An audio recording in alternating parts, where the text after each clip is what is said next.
नमस्कार, soda classes Suratgarh के YouTube channel पर आप सभी का हार्दिक स्वागत।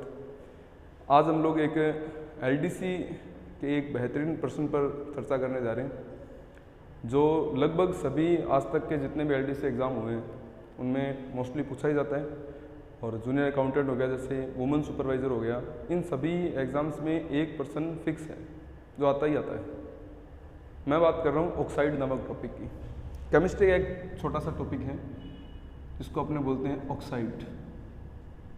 ठीक है, ऑक्साइड यानी कि जब किसी एलिमेंट के साथ ऑक्सीजन जुड़ती है तो बनने वाले जो यौगिक होते हैं उनको हम ऑक्साइड कहते हैं। अब ऑक्सीजन हो सकता है किसी मेटल के साथ जुड़े, हो सकता है ऑक्सीजन किसी नॉन मेटल के साथ जुड़े, हो सकता है ऑक्सीजन जो है वो किसी अदर कंपाउंड के साथ भी जुड़े, तो नए नए यौगिक जो है वो बना करते हैं। मूल रूप से जो कंपाउंड है वो दो प्रकार के होते हैं ऑक्साइड में, एक मेटल ऑक्साइड, एक नॉन मेटल ऑक्साइड, यानी कि धातु ऑक्साइड और अधातु ऑक्साइड। एग्जाम में निश्चित रूप से इधर से एक प्रश्न पूछा जाता है, बहुत इंपॉर्टेंट क्वेश्चन है। और एक प्रश्न निश्चित रूप से अगर आप मेरे साथ जुड़ते हैं तो आप पिछले वाले पेपर में जो है उससे अपने को पता चलेगा कि एक प्रश्न हम सही कर सकते हैं। हो सकता है फ्यूचर में भी हमें ऐसा प्रश्न मिले।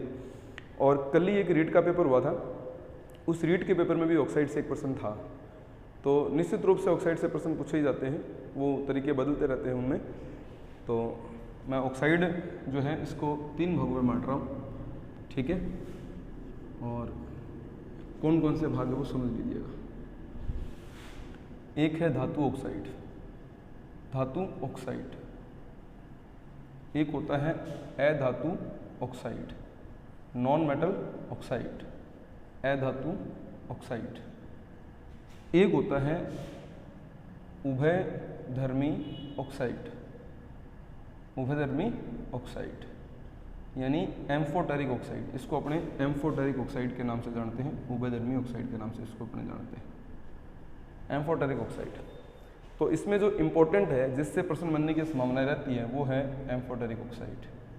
वेरी वेरी इंपॉर्टेंट है, ठीक है ना, यहाँ से प्रश्न बनने की संभावना सबसे ज़्यादा है। अब जो मैं आपको ऑक्साइड करवाऊंगा उसका टारगेट तो रहेगा मेरा उभयधर्मी ऑक्साइड करवाने का, लेकिन थोड़ी थोड़ी बेसिक जानकारी मैं आपको इन दोनों ऑक्साइड के बारे में भी बताता रहूँगा। ध्यान दीजिएगा सभी।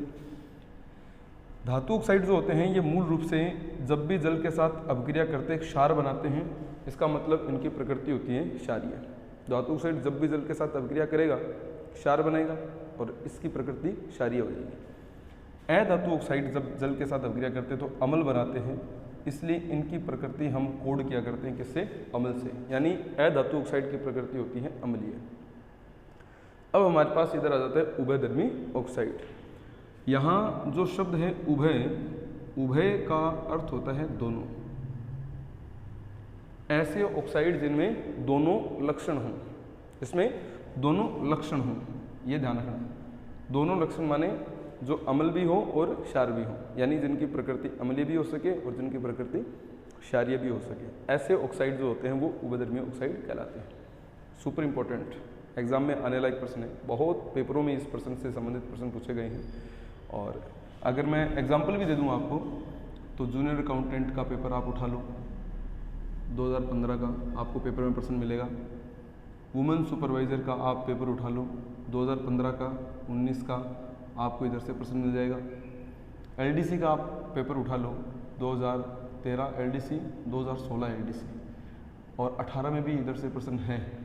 माने कोई पेपर चूकता ही नहीं है।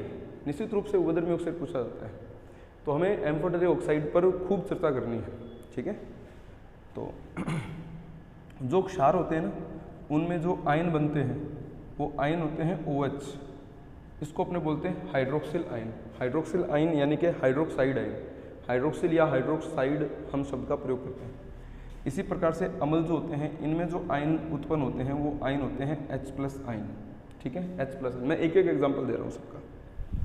जैसे धातु ऑक्साइड है, फॉर एग्जांपल मेरे पास है सोडियम ऑक्साइड। सोडियम एक धातु है, जब ये जल के साथ क्रिया करेगा तो ये बनाएगा सोडियम हाइड्रोक्साइड। कैसे, देखो दो सोडियम है, सॉरी सबसे पहले सोडियम आप काउंट कर लो, सोडियम है मैंने लिख दिया, ऑक्सीजन है और हाइड्रोजन है मैंने लिख दिया।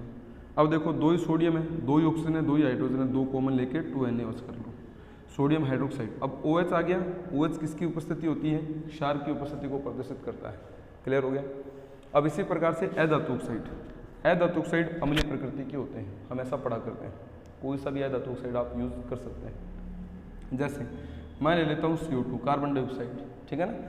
तो कार्बन डाइऑक्साइड जो है ये जब जल के साथ अभिक्रिया करेगा तो ये भी अम्ल बनाएगा। कैसे अम्ल बनाएगा, देखिए 2 हाइड्रोजन है, ये रहे 2 हाइड्रोजन, एक कार्बन है, ये एक कार्बन है, ऑक्सीजन 3 है, ये रहे 3। ये जो है ना H2CO3, इसको अपने बोलते हैं कार्बोनिक अम्ल, कार्बोनिक अम्ल, ठीक है ना। अब ये कार्बोनिक अम्ल जो है, और कई बार पेपरों में प्रश्न आता है, कार्बन डाइऑक्साइड गैस जल में घुलकर किसका निर्माण करती है, या carbon dioxide gas water soluble gas नहीं है, फिर भी ये जल में घुल सकती है अगर प्रेशर को बहुत ज़्यादा और टेम्परेचर को बहुत कम कर दिया जाए। तो यही कार्बन डाइऑक्साइड गैस जल में घुलकर कार्बोनिक अम्ल बनाती है, और ये कार्बोनिक अम्ल पाए जाते हैं किसमें, कोल्ड ड्रिंक्स में, ठीक है ना। बहुत बार पेपरों में इस प्रकार का प्रश्न जो है पूछा जाता है। कोल्ड ड्रिंक हो गया, सोडा वाटर हो गया, उनमें कार्बोनिक एसिड ही पाया जाता है, उसमें कार्बन डाइऑक्साइड गैस को बहुत नॉर्मल टेम्परेचर पर या बहुत कम टेम्परेचर पर और हाई प्रेशर की प्रेजेंस में उसको अपने उसमें सोल्यूबल करते हैं, जल में सोल्यूबल करते हैं। तो CO2 क्योंकि यह धातु ऑक्साइड अम्लीय प्रकृति का है, तो ऐसे बहुत हैं। जैसे SO2 ये अम्लीय प्रकृति का है, NO2 ये भी अम्लीय प्रकृति का, क्योंकि सल्फर भी धातु होती है, नाइट्रोजन भी धातु होती है ना, तो ये अम्लीय प्रकृति की हुई, और इसीलिए ये अम्ल वर्षा के लिए जिम्मेदार होते हैं। मैं इस प्रश्न की बात करूँ तो ये हमारे रीट के एग्जाम में प्रश्न बन चुका है 2022 में, यानी कि कल 24 तारीख को मेरा पेपर था। एक प्रश्न बड़ा कॉमन था कि निम्नलिखित में से ऐसा कौन सा ऑक्साइड है, वायु प्रदूषक है, जो अम्ल वर्षा हेतु जिम्मेदार है। SO2 70% रिस्पॉन्सिबिलिटी होती है इसकी अम्ल वर्षा में, NO2 की 30% रिस्पॉन्सिबिलिटी होती है अम्ल वर्षा में, ठीक है ना। तो SO2 थोड़ा ज़्यादा फेमस है, ये थोड़ा ज़्यादा पूछा जाता है। तो अब आपको पता चल गया हो गया अम्ल वर्षा यानी कि अम्ल, और अम्ल में कौन, सल्फर डाइऑक्साइड। सल्फर डाइऑक्साइड ही क्यों, क्योंकि यह धातु ऑक्साइड है, और यह धातु ऑक्साइड कैसे होते हैं, अम्लीय, नो प्रॉब्लम। ऐसे ही जैसे ये एग्जाम्पल मैंने लिखा आपको सोडियम ऑक्साइड वाला, कैल्शियम ऑक्साइड भी अम्लीय क्षारीय प्रकृति का होगा, मैग्नीशियम ऑक्साइड भी क्षारीय प्रकृति का होगा, पोटेशियम ऑक्साइड भी क्षारीय प्रकृति के होते हैं। यानी ये धातु ऑक्साइड सारे कैसे हैं, क्षारीय। कुछ अपवाद भी होते हैं, कुछ अपवाद भी होते हैं। तो मैं कंप्लीटली टॉपिक जो है उसको कवर नहीं कर रहा, क्योंकि मेरा टारगेट है आपको उभयधर्मी ऑक्साइड समझाना, यानी कि डायरेक्ट क्वेश्चन पर मार करना है ना। एम्फोटेरिक ऑक्साइड के ऊपर मेरे को क्वेश्चन तैयार करने हैं। क्लियर है भाई। तो उभयधर्मी ऑक्साइड यानी कि उभय मतलब दोनों लक्षण, जो अम्ल भी हो और क्षार भी हो, उसे अपने क्या बोलते हैं, उभयधर्मी ऑक्साइड कहते हैं। अब इसके पीछे कारण क्या है, हम कारण के ऊपर एनालिसिस करते हैं, ठीक है ना। तो उम्मीद है कि ये बातें आपको समझ में आ गई होंगी, इनको थोड़ा सा आप नोटिस भी कर लें। अगर आप वीडियो को थोड़ा सीरियसली देख रहे हो तो नोट भी कर सकते हैं, और आप इसका स्क्रीनशॉट भी ले सकते हैं। अब मैं आपसे बात कर रहा हूँ ओनली ऑन एम्फोटेरिक ऑक्साइड, सिर्फ उभयधर्मी ऑक्साइड पर। तो मेरा पूरा फोकस उभयधर्मी ऑक्साइड पर ही रहेगा।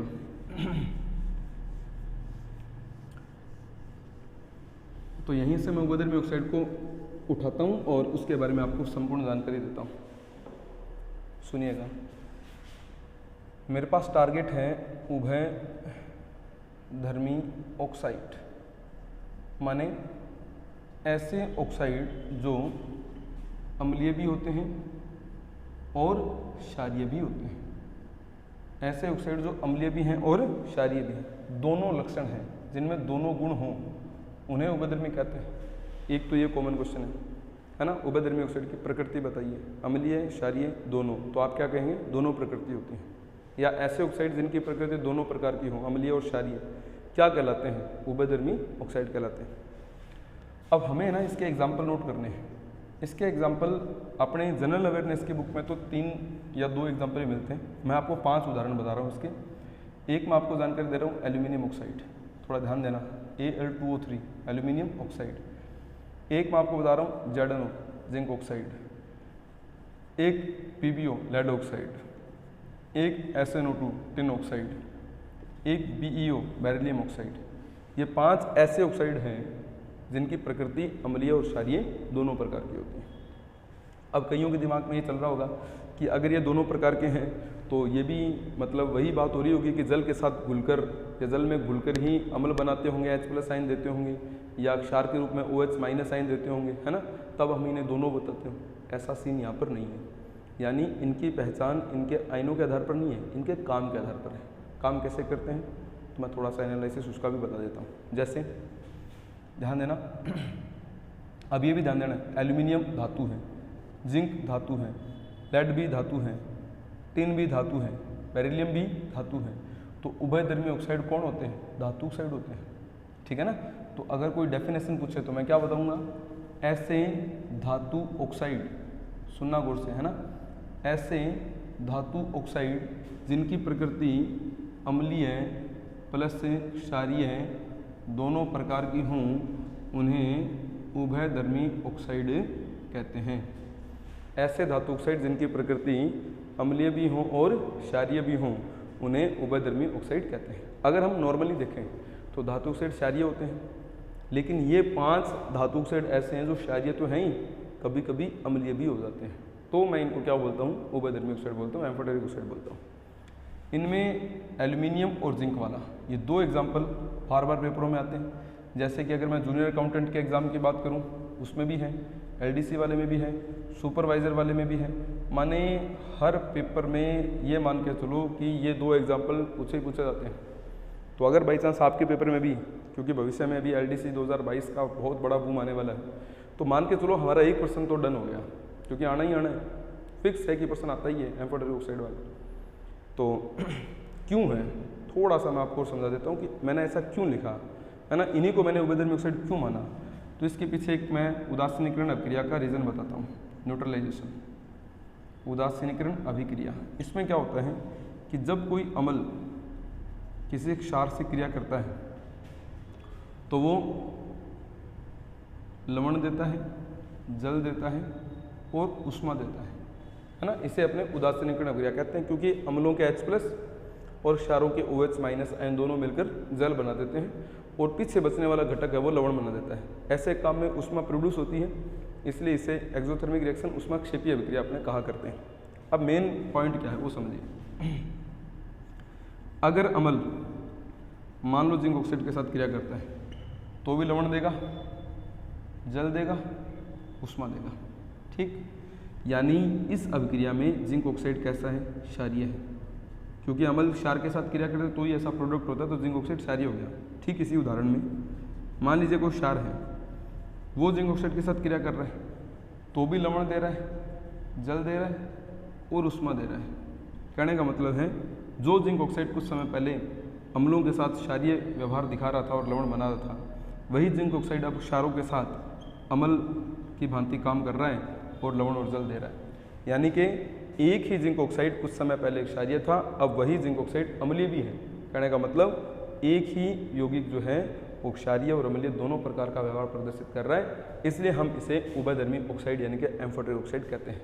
ठीक इसी प्रकार से zinc oxide, aluminium oxide, lead oxide, tin oxide, beryllium oxide, ये जब भी कभी किसी भी अम्ल या किसी क्षार से क्रिया करते हैं तो लवण, जल और ऊष्मा देते हैं। कहने का मतलब ये है कि ये 5 धातु ऑक्साइड ऐसे धातु ऑक्साइड हैं जो मौका मिलने पर क्षारीय हैं और अम्लीय भी हैं, तब हम उसे उभयधर्मी ऑक्साइड के नाम से जानते हैं। मुझे लगता है कि आपको मेरे द्वारा बताई गई ये जानकारी पसंद आई होगी, और थोड़ा सा क्योंकि आपको लग भी रहा होगा कि थोड़ी सी नई सी बात है, लेकिन मैं आपको बता दूं नई बिल्कुल नहीं है। अकाउंटेंट 15, सुपरवाइज़र 15 और 19 2, एलडीसी के ऑल टाइम एग्जाम्स 13, 16 और 18, तो नया क्वेश्चन तो है नहीं। वो बात अलग है कि हम लोग कई बार ऐसे प्रश्नों तक नहीं पहुंच पाते, तो हमें वो बिल्कुल नए लगते हैं। वास्तविकता की अगर मैं बात करूं तो ये प्रश्न कतई नया नहीं है, यह प्रश्न अत्यंत ही पुराना है। अगर हमारी जानकारी में नहीं है तो मैंने भरपूर प्रयास किया है कि तुम्हें इसकी जानकारी दे सकूं। अगर विस्तृत जानकारी और आपको चाहिए तो कमेंट बॉक्स में कमेंट कीजिएगा, और एलडीसी के विद्यार्थियों के लिए हाईली रिकमेंडेड ये वीडियो है। अगर आप इसको अच्छे तरह से पढ़ेंगे तो निश्चित रूप से हमारा 1% सही होने की संभावनाएं बनती है। उम्मीद है कि आपको ये वीडियो पसंद आया होगा। अपने दोस्तों के साथ इस वीडियो को ज़रूर शेयर करना, क्योंकि किसी का 1% सही हो सकता है ना। खाली वीडियो नहीं है, ये मत समझना कि एक खाली फैक वीडियो है। इसमें एक क्वेश्चन है, क्वेश्चन के टारगेट से समझोगे तो आपको ये रियल में काफ़ी बेनिफिट देने वाला जो है क्लास मिलेगा। अगर आप इसको नॉर्मली देखेंगे तो 10-1 मिनट का वीडियो है, 0% इसका सिस्टम रहेगा, लेकिन वैसे देखें तो 1% निश्चित रूप से मैं कह सकता हूँ कि आपका बनेगा इसमें। और एक जानकारी मैं आपको और उपलब्ध करवा दूँ, एलडीसी का क्योंकि बहुत बेहतरीन रिजल्ट हमने 2018 में दिया था। हमारे बैच से 60 विद्यार्थियों का हमने पेपर फाइट करवाया था। अभी एलडीसी का जो है नया स्टार्ट हुआ है, अभी नया सत्र समझ लीजिए, क्योंकि दोबारा भर्ती आई है 2022 में 18 के पश्चात या आ रही है, अच्छे पद हैं। तो अगर आप हम पर पुनः विश्वास करते हैं तो हम आपको एलडीसी एग्ज़ाम को फाइट करने में अग्रणी भूमिका निभाएंगे और फिर से एक इतिहास रचेंगे एलडीसी एग्ज़ाम को क्लियर करने का। तो इसी विश्वास के साथ, इसी उम्मीद के साथ बहुत बहुत धन्यवाद आप सबका। नए बैचेस में आपका स्वागत है। आप पहुंचेगा, सपोर्ट कीजिएगा, अन्य विद्यार्थियों को भी अपनी एकेडमी के बारे में जानकारी दीजिएगा। बहुत बहुत धन्यवाद आप सबका। Thank you very much.